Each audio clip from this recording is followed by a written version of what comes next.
Hi guys, it's Natalie here for Women's United and Nutty Natty TV. So hopefully you can see it across both channels. I'm here with Addy. She plays for Watford Women, and I'm really excited. We're going to have a really in-deep conversation, just talking about different things around basically being Black women in football. I just want to hear sort of you growing up. How was it playing football, getting involved and stuff like that? For me, I think I've mentioned this a few times, and it's a few different people that when I was growing up playing football, it was almost seemed like I thought I was the only girl that played in the world. Basically, I didn't really know much about women's football or girls' football. That there was an organised place where I could go to play. I always just played with boys, or I'd go with my uncle to his games, and I'd play on my own, and kind of just got a love for the game that way. But it was tough. I mean, I guess when you're young, you're a bit more resilient in the sense of you don't really, things that happen, you kind of brush them off. There was obviously a few things that happened when I was younger, being a girl playing more than anything. Yeah. With going to play with boys, and they're saying that you shouldn't be playing, you're a girl, and all that kind of stuff, and you kind of forget it because, like you said, you're a kid, and it just rolls off you. But it was, when you look back, it was like, wow, like if that happened to me now, I don't know if I'd have carried on playing. As you get older, I think you start to develop a bit more of a, not fear, but you start to care more about what people think. I mean, go on. Do you think you find like a sense of identity, maybe like as a Black woman as well, as a Black girl? Like, was it hard, I suppose, being a Black girl compared to, would say, maybe even any other kind of? Well, I look at it and I think there wasn't many Black girls playing when I was growing up anyway. And I mean, you look now and there still isn't that many, not as many as there maybe should be. Why that is, there could be many different factors to that. But maybe, I do feel a sense of, I'm proud that I am playing and I am a Black woman that has been able to create some sort of avenue within women's football. And if that's what I'm known, not primarily known as, obviously I want to be known as a good footballer, but I want to be able to give that sort of, not say be a role model, but to be able to show other, Black girls that you can go and play football at a good level, and you shouldn't be put off for any reason, No, 100%. And that's, I'm sorry for going off, but that's a lot of words that I do hear. Role model, and I think we do need a lot of more Black women to be role models. I mean, we don't have there's not a large percentage of women in the WSL, or even further down it probably gets a bit more, but we need to see more Black faces on telly, Black mixed, all that kind of thing, definitely supporting the women's game. Obviously, you started off at the Watford Centre of Excellence. Tell me about that. How was that? How did you get into it? Was it difficult doing it, or did you just sort of thrive straight away? I'm smiling because it was a really happy time in my life. I think I grew up obviously playing football with boys, and I was obviously just playing at school, I think at, certain lunch times, and we'd go to like these programs that Watford would do. They're quite a very good community club, and they'd come out within the wider communities. I'm from Harrow, but they would branch out because we weren't too far.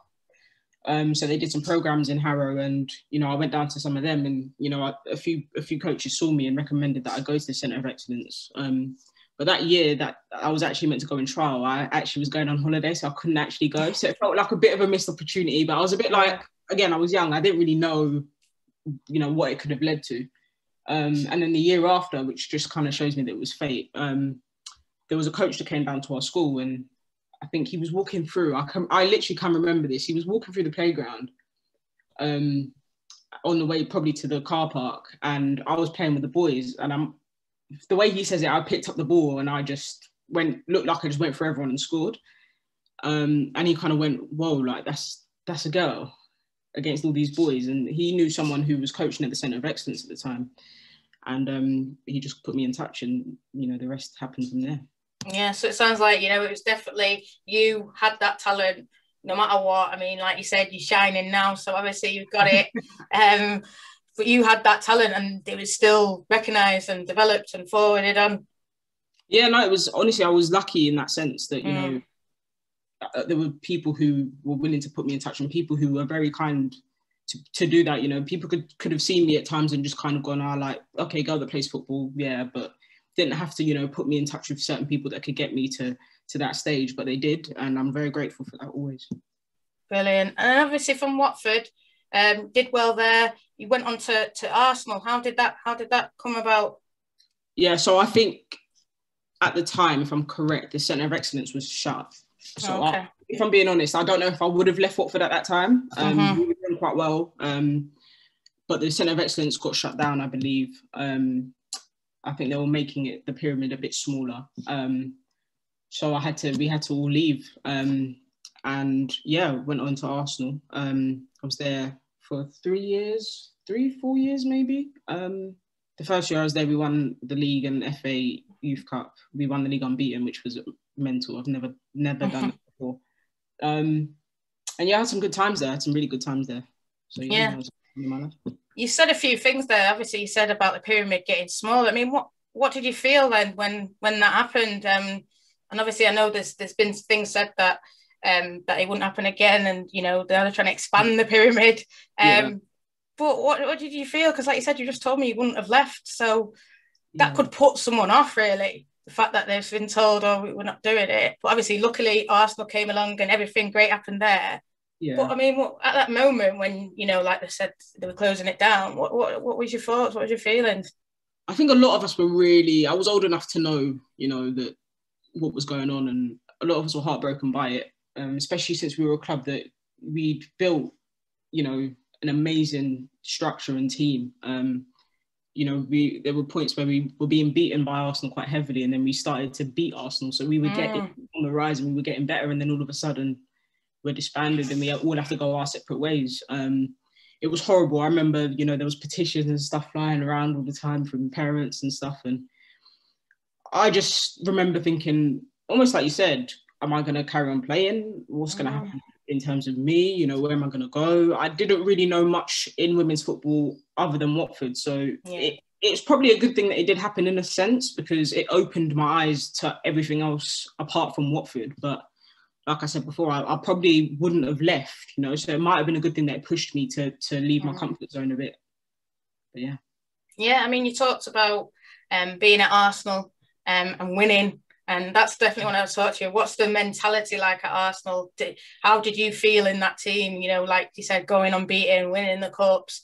How was that feeling at a time with Arsenal, especially leaving Watford the way you did and then going on? It was completely different mentality. I can definitely say that.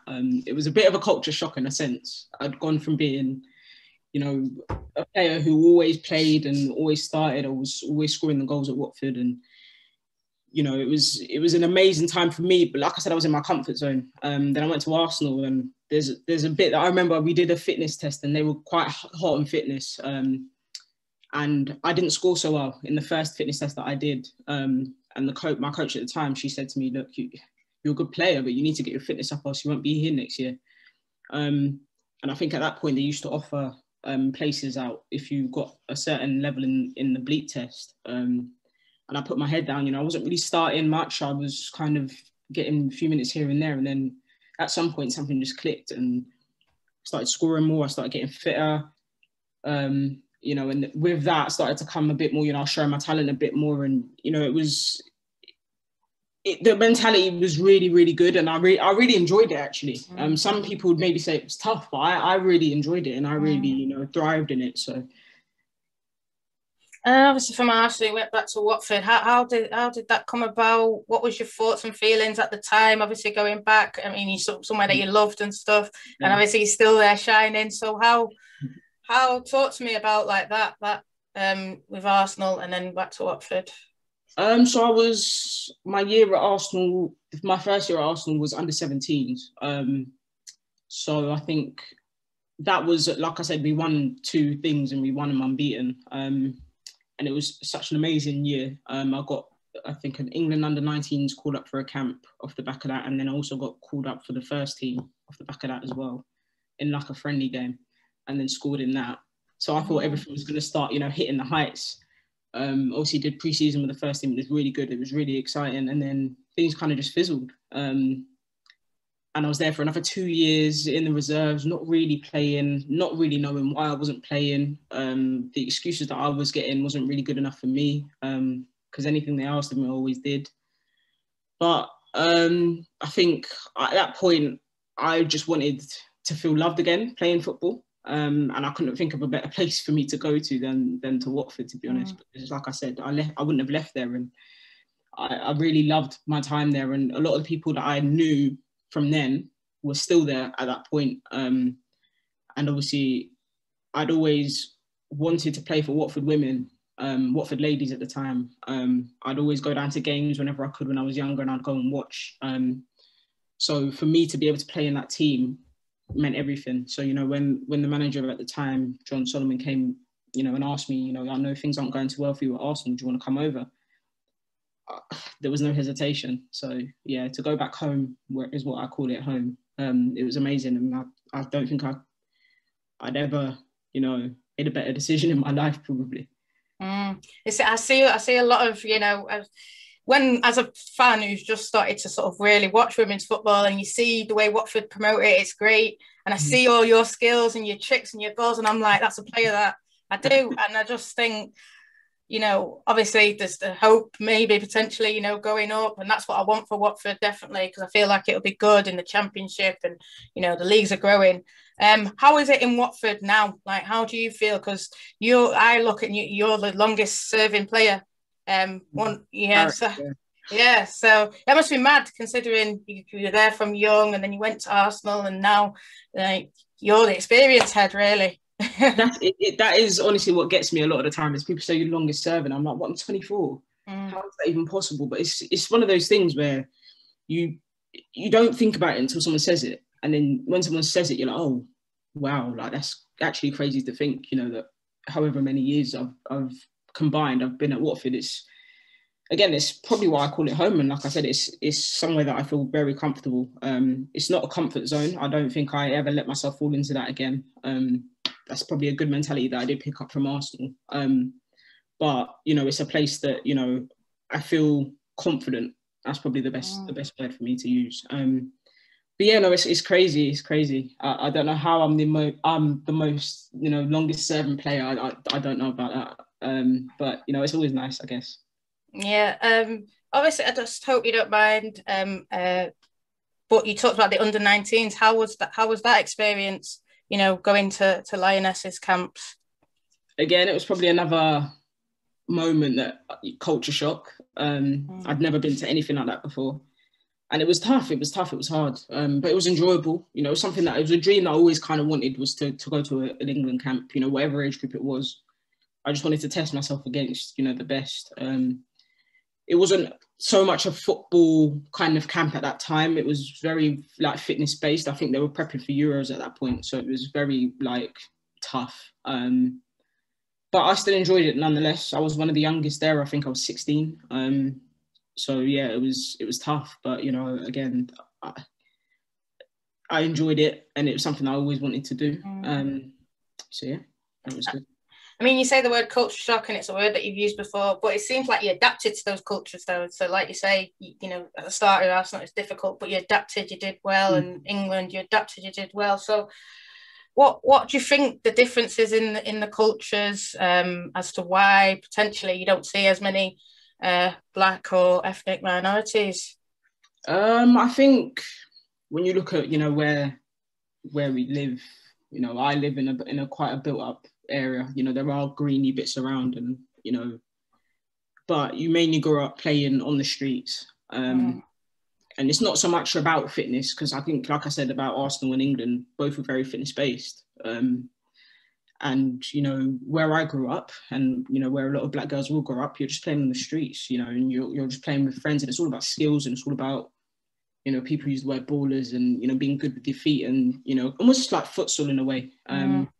And I know that obviously there's a difference when it comes to 11-a-side, but that you can still adapt those skills to play in 11-a-side, and, you know, it'd be a difference.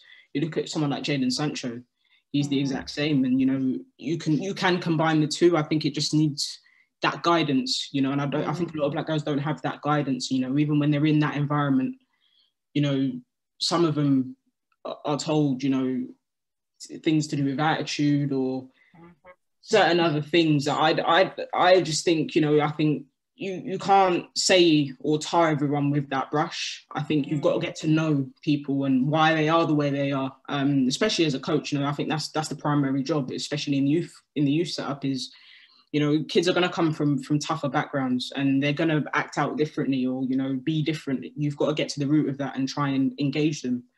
And I don't think maybe when I was growing up there was enough of that. But, you know, it is what it is. And, you know, hopefully that it can start to change now. And we'd start to see more girls that come from those sorts of backgrounds coming through, you know, playing football, because I think there is a void there in terms of skillful players. When I say skillful, I mean really skillful players, you know, playing, especially in English football. Yeah. 100%.